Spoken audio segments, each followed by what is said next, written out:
Mediocre லைஃப்னா என்னன்னு யோசிச்சு பார்த்துருக்கீங்களா?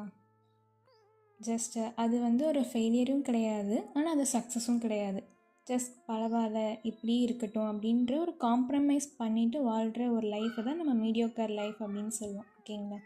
ஸோ நம்மக்கிட்ட நிறைய ட்ரீம்ஸ் இருக்கும், ஆனால் அதுக்கான ஆக்ஷன்ஸ் எடுக்க மாட்டோம் இல்லையா?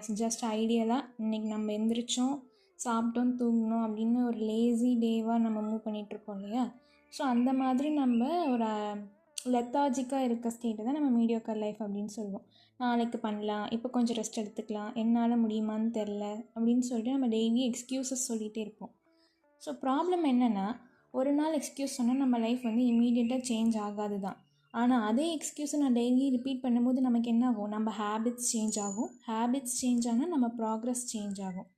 ஸோ ப்ராக்ரஸ் இல்லாமல் இயர்ஸ் போயிடுச்சுன்னா ஒரு நாள் திரும்பி பார்க்கும்போது நமக்கு நான் இன்னும் கொஞ்சம் எஃபர்ட்ஸ் போட்டிருந்தா என் லைஃப் வேறு மாதிரி இருந்திருக்குமே என்ற ஒரு ரிக்ரெட் பண்ணுவோம்.